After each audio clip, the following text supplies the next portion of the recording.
as Phil is getting right now, this is still better than they've been. So I'm willing to wait and give him another draft and see what he does Think this about year. this guy, Kostas Papanikolaou.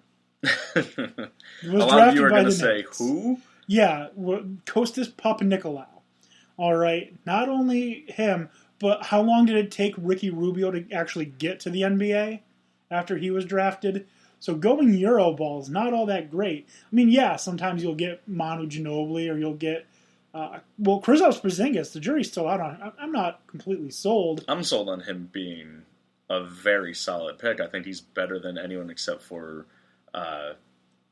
obviously, Karl Anthony Towns? Yeah, Towns. Yeah, I was thinking Cat, and I was like, what's his actual name? Yeah.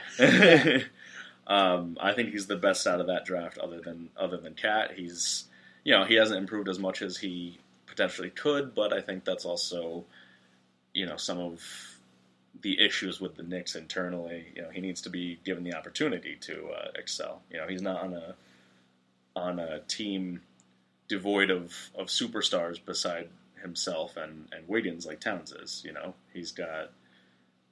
He had to deal with Rose, who can pass the ball, but is pretty selfish, and I think was trying to. If Rose was trying to do a prove it year and then got hurt, which sucks for him because I wish him all the best. I just don't really want him to be a Knick anymore. If Rose had a 4-year contract with the Knicks, he would have been the best passing point guard in the NBA. Oh yeah, he would have been passing like crazy, and he would have probably been passing to Melo and KP a lot. But he was trying to get that one last big contract, and that's not happening. But no, it will. With that injury? Oh yeah. He's not going to get a big contract. He'll get one more contract. He'll get a good sized contract. Definitely will. Because if you watched him, he does something that not a lot of point guards are able to do. He's good really awkwardly and destroy his knees. Yeah. No, he's able to find the open guy, which is great. As you saw at the beginning of the year when the Knicks were playing well, he was distributing. Kristaps Porzingis got the ball a lot. Courtney Lee got a lot of good looks from him. But he also took on the best defender, drove to the lane and took him on, and usually won that matchup. Mm-hmm. He's a very physical point guard. And I think that's a lot more in demand than a passing point guard. I mean, unless you're playing the triangle, it would be. You might be able to say that if his game had longevity, but I think we're seeing that it doesn't.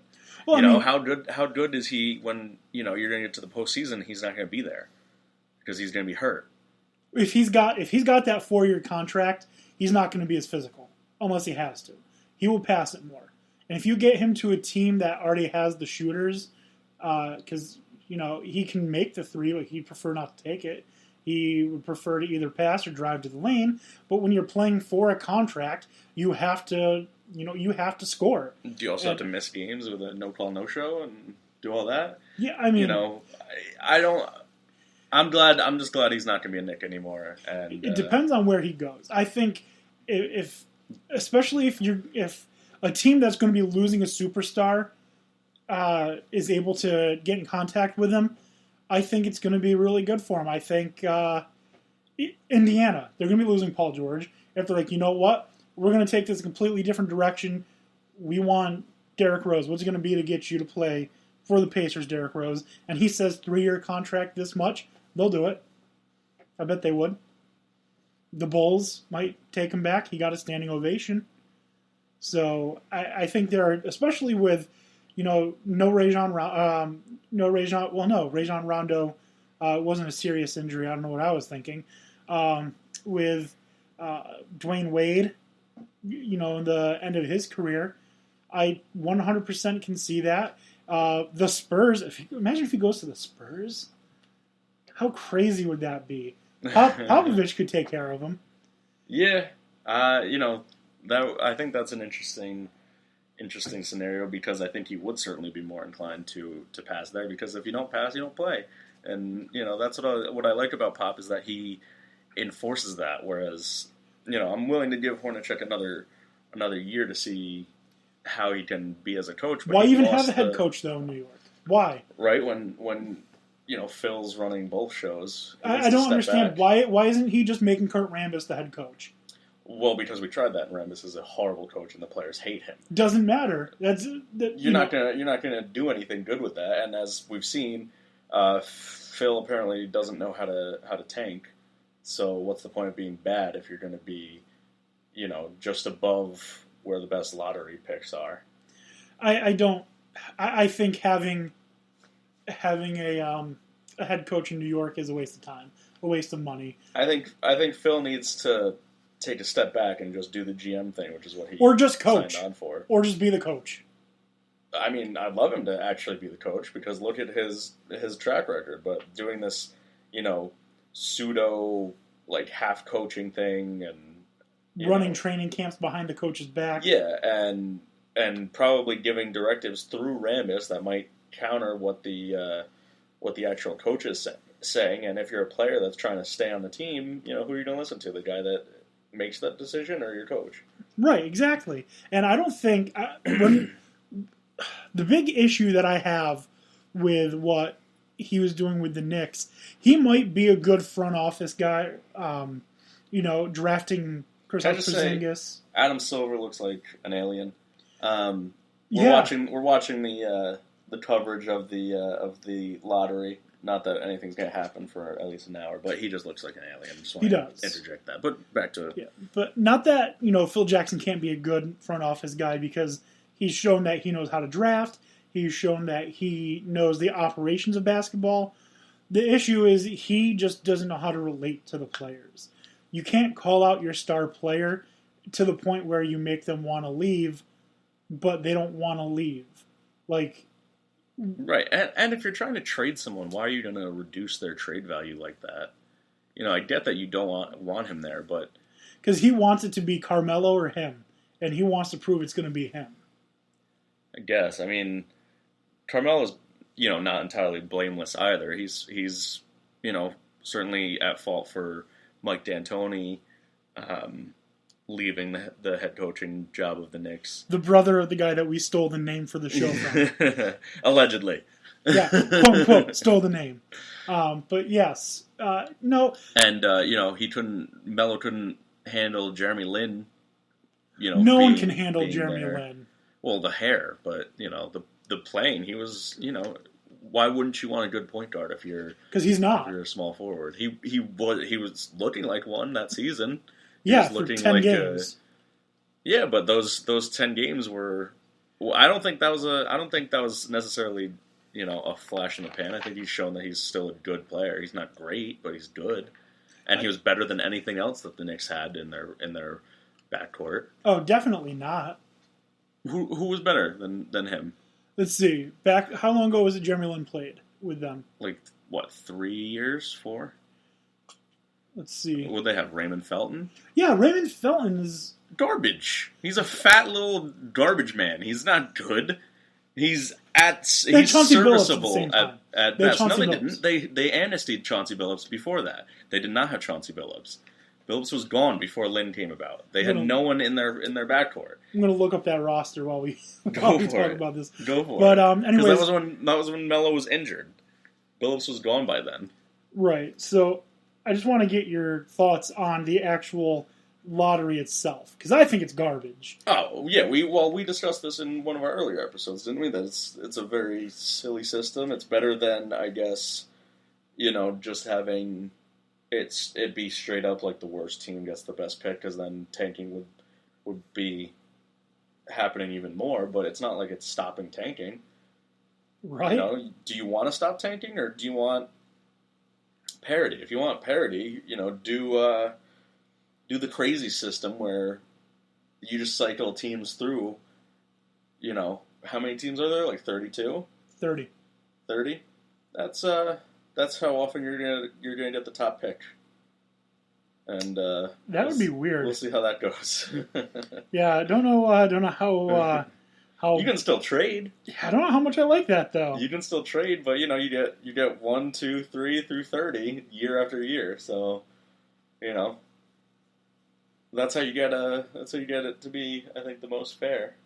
So I was listening. So you'll have teams be bad for 15 years and then be good, or I don't know. Maybe they'll Figure out other ways to wheel and deal. I was listening to some local ESPN radio, and we were talking. Yeah, like I'm on it. They were talking about. Eventually. Yeah. They were talking about the draft process, and they like it. Like a lot of the ESPN radio and ESPN people, they like the lottery. I think it's terrible.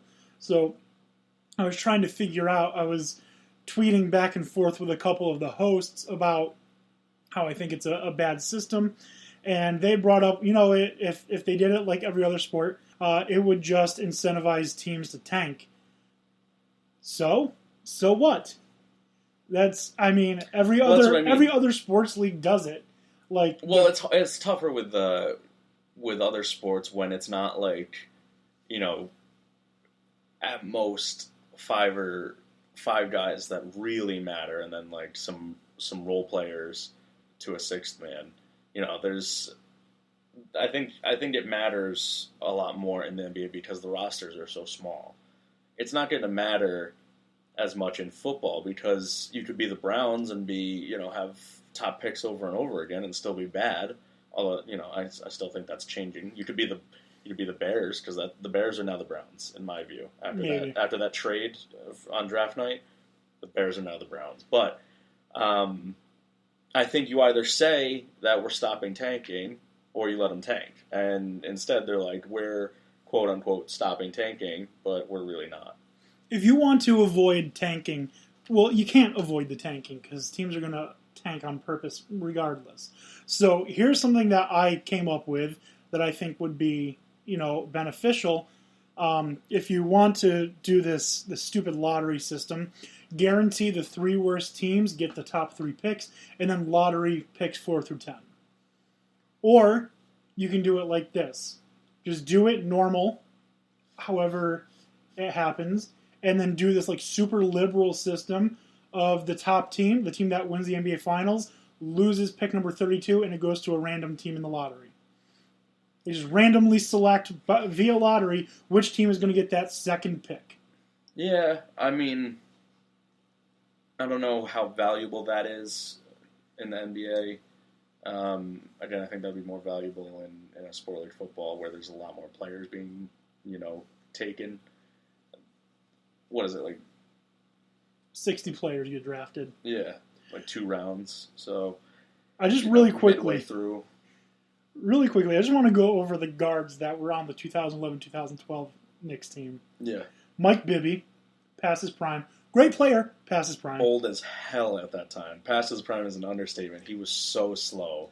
Baron Davis. Same thing. Here's where the younger players come in. Tony Douglas, great defensive player. Horrible at everything else. Landry Fields. Oh, man, he was good. What happened to Landry? He was good. But he wasn't a point guard. He was a shooting guard-ish. Doesn't matter. Jeremy Lin. And then Amon Shumpert. Again, not a point guard, shooting guard-ish. And the Knicks hardly ever go with a point guard on the... and he's only good because he's got LeBron. He was good with the Knicks. He's Mr. Inconsistent. He'll have an awesome dominating play on one end, and then he'll have like a boneheaded play on in the next 30 seconds. He was really good with the now Knicks. With the Cavs, and LeBron makes his whole team better. Well, Amon Shumpert is also great defensively, and then they had our favorite NBA player of all time, J.R. Smith. Who I get not again. You're going to say not a point guard, but how many teams actually not a passer? None of those other guys are good passers, which you kind of need when you're a team that was built like the Knicks, where you have one main shooter and then you have other guys that need the ball movement. They had a bunch of shooters. What are you talking about? Okay, so one superstar that was like ISO Mello every other play, and then you had Tyson Chandler, who was really good on offense, but he needed off the ball movement in order to get down there. Let's read through this entire roster, and then we got to move on. And not good on offense, good at dunking, really. Carmelo Anthony, Mike Bibby, Tyson Chandler, Baron Davis, Tony Douglas, Landry Fields, Dan Gajurek, Josh Harrelson, who was very underrated, Jared Jeffries, Jerome Jordan, Jeremy Lin, Steve Novak, Amon Shumpert. Novak, Mr. Only Mr. three. Three, yeah. Only three, though. That's all he could